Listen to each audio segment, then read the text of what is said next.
បាទសួស្តីអ្នកនរនេះនៅក្នុងវីដេអូនេះគឺខ្ញុំនឹងលើកនៅចំណុចសំខាន់មួយដែលបងប្អូនទាំងអស់គ្នាគួរស្វែងយល់ឧទាហរណ៍នៅពេលដែលអ្នកនរនេះធ្វើការ detail ប្លង់សរសៃដែកនៅលើ slab អញ្ចឹងជាទូទៅវាមានតិចនេះមួយហើយនឹង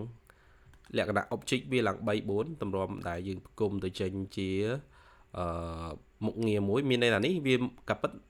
បើសិនជាយើងចំនួនគឺមុខងារតែមួយទេឧទាហរណ៍ដូចពួកអានេះអីជាដើមអញ្ចឹងអ្នកនរនេះឃើញទេអញ្ចឹងវាតែមួយមុខងារទេហើយឬក៏ដូចជានេះជាដើមពេលយើង take មកមានន័យរវាងតិចជាមួយនឹងអានេះគឺវាតែមួយទេក៏បើសិនយើងដាក់ style ខ្លាំងក៏វាច្រើន object ដែរហើយនេះនៅពេលដែលយើងចង់ទាញវាចង់ដូរអីគឺយើងពិបាកដូចនេះអញ្ចឹងយើងមានវិធីម៉េចដើម្បីងាយស្រួលទៅដល់ការ detail របស់យើងមានន័យយើងអត់ចាំបាច់ធ្វើការងារម្ដងក្នុងធ្វើការងារដដែលច្រើនដងនេះឧទាហរណ៍នៅទីនេះចាស់យើង copy អានេះមកអ្នកនរនេះឃើញទេអញ្ចឹងខ្ញុំនឹងធ្វើម៉េច block អានេះឲ្យវាទៅជា block តែមួយហើយដែលយើងអាចទាញចុះទាញឡើងបានហើយនេះយើងអាចបញ្ចេញបញ្ចូលទិន្នន័យបានទីមួយគឺខ្ញុំបានបង្ហាញអ្នកនរនេះអំពីតាក់ទងនឹង block attribute ដែលក្នុង block attribute នេះវាមានមុខងារគេអញ្ចឹងនៅក្នុងនេះខ្ញុំនឹង copy នេះមកបង្ហាញអ្នកនរគ្នាថា block ហ្នឹងវាមានប្រយោជន៍អីគេទីមួយអ្នកនរត្រូវដឹងថាតើនៅក្នុងទីតាំងនេះយើងសម្រាប់អីគេយើងសម្រាប់ដាក់តិចអញ្ចឹងទីមួយអ្នកនរអាចសេរីយើងខ្ញុំឲ្យអ្នកនរមើលនៅតិចនេះខ្ញុំមើលតែកម្ពស់វាទេ220ក៏ពិត220ដោយសារយើងបាន scale ហើយអានេះក៏220ដែរតមកទៀតខ្ញុំនឹងសេរីពួកនេះទៅជា layer 00ដើម្បីបង្ហាញអ្នកនរគ្នាហើយខ្ញុំធ្វើលឿននេះអ្នកនរព្យាយាមមើលតាន់ទីមួយអានេះឧទាហរណ៍យើងចង់បញ្ចូលតិចមួយនៅត្រង់ទីតាំងហ្នឹងអាហ្នឹងក៏តិចមួយដែរអញ្ចឹងទៅក្នុងមុខងារនេះគឺខ្ញុំនឹងបញ្ចូលទិន្នន័យមួយដែលទៅខ្ញុំដាក់ថាជា rebar អញ្ចឹងចាស់ហើយនេះខ្ញុំដាក់ rebar take អញ្ចឹងចាស់អូខេហើយនៅត្រង់ទីតាំងនេះឧទាហរណ៍ខ្ញុំចង់បញ្ចូលជា fee 8ខ្ញុំវាយភាគរយ save មក fee 8កម្លាតវាឧទាហរណ៍ទៅកម្លាតវាខ្ញុំដាក់អក្សរ A កម្លាត200អូខេអញ្ចឹងបន្ទាប់មកកន្លែងនេះខ្ញុំដាក់មិញ220តិចវាក៏ប៉ុន្តែនេះយើងរើសជាលក្ខណៈជា left ឬក៏ right បើសិនជាយើង right វា run មកខាងនេះអញ្ចឹងអានេះវាដូចជា lock តិចបាត់ហើយអញ្ចឹងតិចហ្នឹងអ្នកនរគ្នាយកមុខងារដំបូងរបស់វាដូចជា standard អញ្ចឹងមកចាអានោះវា lock តិចឯងដាក់220មកតបវិញចុច OK មកតបមកអ្នកនរចុចកន្លែងនេះមកនេះចុចចំទីតាំងហ្នឹងអញ្ចឹងវានឹង run មកខាងណាវានឹង run មកខាងស្ដាំអានេះយើងអាចបដូរបានដូចជា justify វាខាងស្ដាំហើយអូខេយើងដាក់ឲ្យវារ៉ានមកស្ដាំតោះនេះអ្នកអាច copy អានេះមកមួយ copy អានេះខ្ញុំ copy មកដល់ដាក់ទីតាំងនេះតោះមកកន្លែងហ្នឹងខ្ញុំ double click វាខ្ញុំមកកែអានេះខ្ញុំដាក់ថា rebar number អញ្ចឹងចាអាកន្លែង take ហ្នឹងយើងអត់អាចនេះបានទេអត់អាចដក clear បានទេអានេះយើងដាក់ឬក៏ខ្ញុំដាក់ថា mark នេះចាតើខ្ញុំដាក់ចំនួនវាឧទាហរណ៍ខ្ញុំដាក់ចំនួនវាលេខរៀងទីវាលេខ7អញ្ចឹងអូខេតមកវានឹងចេញបែបនេះក៏ពិតអានេះខ្ញុំ copy វានេះ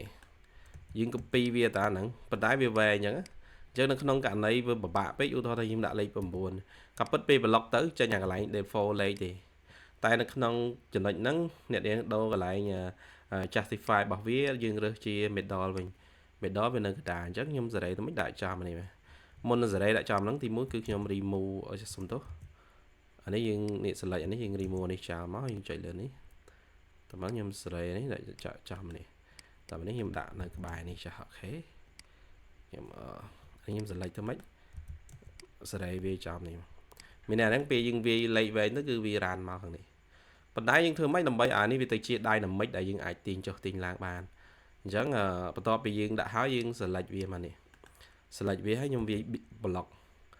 យើងវាយ block ហើយយើងបន្តទៀតយើងដាក់ខ្ញុំដាក់ rebar អញ្ចឹងចាខ្ញុំដាក់60វាខ្ញុំដាក់60វាគឺខ្ញុំដាក់60វា180ខ្ញុំដាក់60វា180ដឺក្រេតោះមកយើងpoint ចាប់ point វានៅលើ align មកនេះសេរីលើនេះមករកផ្ចិតបាសនេះមួយមកឃើញទេតោះយើងចុចអូខេអញ្ចឹងកន្លែងនេះគឺជាទូទៅវានឹងឲ្យវាយើងបញ្ចេញបញ្ចូលឲ្យឃើញនេះកន្លែងនេះវាជាតែ block តែមួយឯងអញ្ចឹងខាងលើយើងអាចបញ្ចេញបញ្ចូលទិន្នន័យបានហើយប៉ុន្តែតើយើងធ្វើម៉េច đầm bay ai lại ní vì ran cho ran láng hỏi anh ấy ai trong cơ ti tán tam ca trong bàn mà gì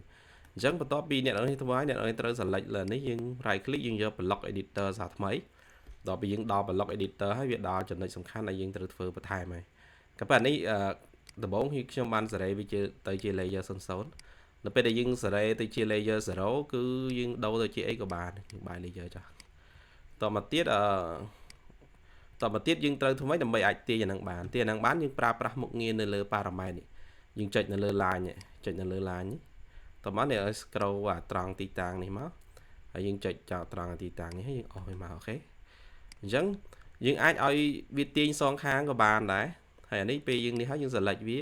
យើងយកតែមួយខាងចុះអញ្ចឹងឧទាហរណ៍អ្នកចង់ទាញមកខាងនេះឬក៏ខាងនេះ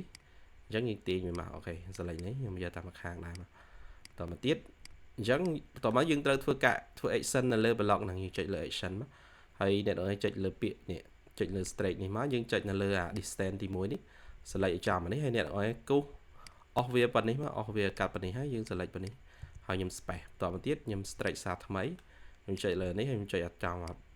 ក្បាលព្រួយនេះមកយើង select ចេះមកហើយ select space ប៉ុណ្នេះចំណែកអានេះដើម្បីអាចរំកិលវាគឺយើងប្រើប្រាស់មុខងារមួយដែលមុខងារហ្នឹងហៅថា move ហ្នឹងយើង select select លេននេះមកនេះប៉ុន្តែដើម្បីអាច move បានយើងធ្វើម៉េចប៉ុន្តែខ្ញុំ test នៅលើនេះសិនខ្ញុំ test នៅលើនេះមួយសិនណាថាវាជោគជ័យឬមិនជោគជ័យដល់តែពេលដែលយើងចុចលើវាមានទាញបានឃើញអញ្ចឹងនៅពេលដែលយើងជំនួសវាយកមកប្រើធ្វើម៉េចឧទាហរណ៍ពេលខ្ញុំ copy មកអញ្ចឹង copy យកមកដាក់នៅលើហ្នឹងអ្នកមិនបាច់ខ្វល់ទេឧទាហរណ៍នេះអ្នកឯងចង់ដាក់កន្លែងហ្នឹងយើងទាញមកនេះហ៎យើងទាញមកឧទាហរណ៍នេះវារានពីណាដល់ពីនេះដល់នេះចុះអញ្ចឹងឲ្យយើងទាញប៉ុណ្ណឹងមកហើយចំណាយអាកន្លែងនេះគឺយើងអាចទៅសេតិចបញ្ចូលបានអញ្ចឹង duplicate មកតិចយើងអាចបញ្ចូលបានឃើញទេយើងមិនបាច់ខ្វល់ឧទាហរណ៍ហ្នឹងចំនួនយើងដាក់ខ្ញុំដាក់ចំនួនពីមុខហ្នឹងទៀតក៏បានដែរអានេះលេខរៀងឧទាហរណ៍លេខរៀងលេខ10ខ្ញុំដាក់លេខ10មកឧទាហរណ៍ថាក្នុងចន្លោះហ្នឹងយើងរៀងប្រហែលដើមយើងរៀង10ដើមដាក់លេខ10ឃើញទេ10 fee 8ឬក៏ fee 12អីចឹងគឺក៏ខ្ញុំបញ្ចូលកន្លែងហ្នឹងគឺស្រេចតែម្ដងអញ្ចឹងយើងមិនចាំបាច់ចំណាយពេលទៅកែអានេះផងទៅ edit អានេះផងហើយពពួកblock បែបហ្នឹងគឺងាយស្រួលទេអ្នកអាចធ្វើការអីគេធ្វើការ restart ហើយយើងធ្វើការ count វាបានហើយចំពោះ text នេះអ្នក double click លើវាអ្នកអាចមករើសអាចមកកែនៅលើ text ហ្នឹងទី1ខ្ញុំអាចកែនៅលើtext style របស់វាព្រោះ standard ដែលវាកំណត់នោះនឹង font អីគេខ្ញុំ select ទៅកែវាសិនអូខេនេះ standard របស់វានេះយើងប្រើអីគេយើងប្រើអីគេដែលងាយស្រួលចុះខ្ញុំប្រើ Roman យើង apply មកខ្លះវិញអញ្ចឹងវាអាតិចនេះវារៀងនេះបន្តិចវារៀងមានបញ្ហាអញ្ចឹង back ចុះដោយសារយើងអត់បានការតិចហ្នឹងឲ្យស្អាតអូខេអានេះក៏ជាកលឹះមួយដែលខ្ញុំចង់បញ្យល់អ្នកនរគ្នាប៉ុន្តែជាចំណុចសំខាន់មួយទៀតបើសិនជាអ្នកចង់សេរីអាទីតាំងអានេះឲ្យវាមកខាងនេះឬក៏មកនេះអ្នកត្រូវ select នៅលើវាយើងយក block editor សារថ្មីបន្ទាប់នេះអ្នកចូលកន្លែង parameter ចុចនៅលើ point មកយើងចុចលើ point យើងអាចចុចត្រង់ទីតាំងនេះក៏បានចុចលើ point ត្រង់តាំងនេះមកអូខេបន្ទាប់យើងដាក់ចឹងបន្ទាប់មកអ្នកចុច action មកអ្នកចុចនៅលើពាក្យថា move បន្ទាប់មកវាឲ្យយើង select parameter ហើយយើង select object អញ្ចឹង object ដែលយើងត្រូវ move មានតែនេះហើយយើង space វាមកយើង close វាមកអូខេយើង save វាមក